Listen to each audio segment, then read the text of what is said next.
Estamos de regreso, gracias por continuar con nosotros. Y bueno, como es de conocimiento de la mayoría de nosotros, activistas lanzaron una convocatoria en redes sociales para realizar un paro nacional el próximo 9 de marzo para que esa fecha sea un día sin mujeres.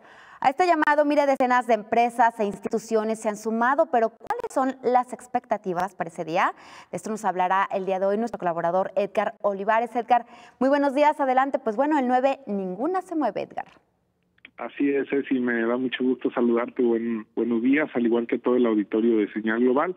Entre los varios temas importantes que hay en este momento en la agenda nacional e internacional, que no son menores, desde luego, como el tema del coronavirus, las elecciones en Estados Unidos, pero hoy quiero dedicar mi espacio particularmente a la gran iniciativa que hace un llamado a todas las mujeres de México a no moverse el próximo 9 de marzo.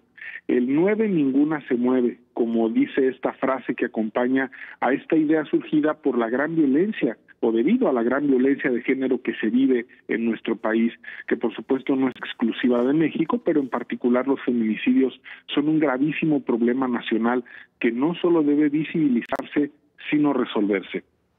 Es una campaña para que las mujeres no acudan a sus lugares de trabajo, a las escuelas, que tampoco hagan actividades en sus casas o negocios, que realmente paren, para que se visibilice que las mujeres no pueden ser vistas como minoría, como un grupo sin valor y que requieren ser tratadas como iguales a los hombres en derechos, en oportunidades y donde se garantice su paz y seguridad y su pleno desarrollo.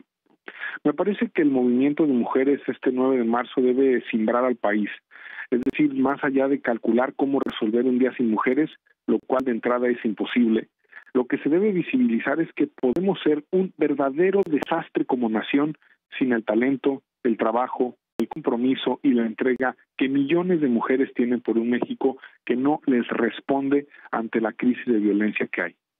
Y para muestra algunos datos, en México fueron asesinadas 1,006 mujeres tan solo en 2019 y al corte de este mes de enero fueron registrados 73 feminicidios más. Es importante aclarar que estos delitos son de feminicidio, tipificados como tal y son datos oficiales. Se tipifican con un móvil de género porque también hay casos de asesinatos de mujeres ligados a otros temas que no por eso, claro, dejan de ser graves. En este contexto, me parece que el presidente López Obrador se equivocó al ponerle etiqueta al movimiento y decir que la mano que mecía la cuna era de un grupo de conservadores que lo quieren desestabilizar, lo cual por supuesto generó muchas críticas.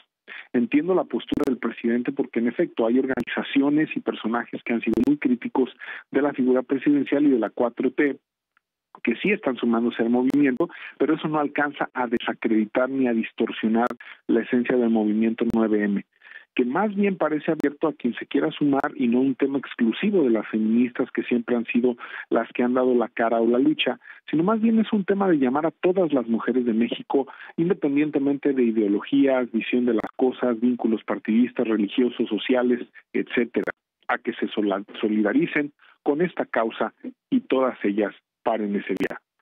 Desde luego, Ceci, amigos de Señal Global, hay actividades fundamentales en las que un día sin mujeres sería incluso fatal, como temas de salud, por ejemplo, pero existe la propuesta de que acudan a trabajar bajo protesta, aunque en muchos casos, aún siendo temas muy sensibles, se les apoya a las mujeres a que falten ese día. Y no por un tema de otorgar permiso o de que sean obedientes, lo cual es completamente machista, sino más bien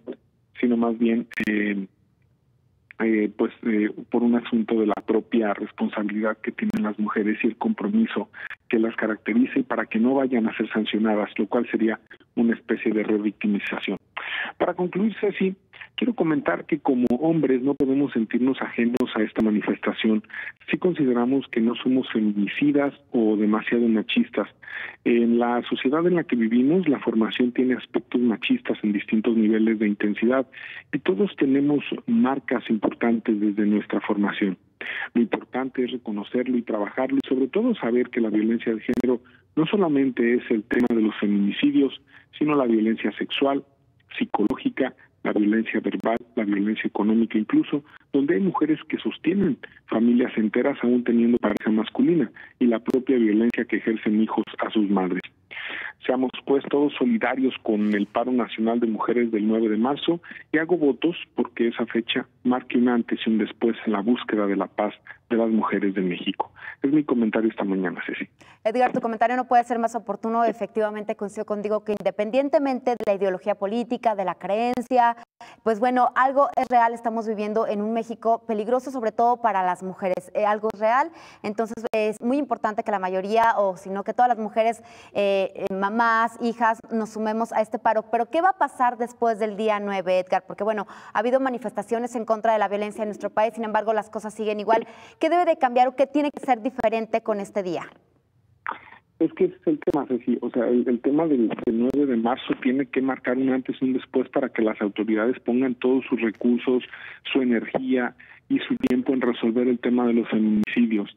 No puede quedar como una protesta más y el gobierno no puede, y la sociedad tampoco podemos ver el tema del 9M como una protesta más o como algo que se puede olvidar a los días. No, tiene que ser un parteaguas, como lo comento en mi columna esta mañana, un parteaguas real, donde todos pongamos de nuestra parte para que la situación cambie. De otra manera, tristemente, no va a suceder gran cosa. Ojalá que de verdad se cimbre el país de tal manera que no le quede ninguna duda al gobierno, a las autoridades, a todos los sectores públicos, privados y a la sociedad, de que algo tenemos que hacer ya en favor de las mujeres. Edgar, ¿en Estados Unidos se habla de este paro nacional en México? En los noticieros latinos sí, nada más. En los noticieros norteamericanos el tema es el coronavirus, es el gran tema. Es el tema que está acaparando los medios y por supuesto el tema de la elección presidencial de noviembre y de cómo van los debates, principalmente de los demócratas que están definiendo a su candidato y donde Bernie Sanders va a la cabeza y con un Michael Bloomberg tratando ahí de alcanzarlo. Pero el tema es coronavirus y elecciones, no el tema de las mujeres, aunque en los noticiarios y medios en español sí se habla del tema. Esto lo pregunto porque, bueno, en Alemania un diario hace 6 días publicó México, el infierno para las mujeres. Imagínate, pues, bueno, cómo se ve nuestro país, por supuesto, en este tema a nivel internacional. Edgar, muchísimas gracias. Te mandamos un gran abrazo. Un abrazo, Ceci. Gracias.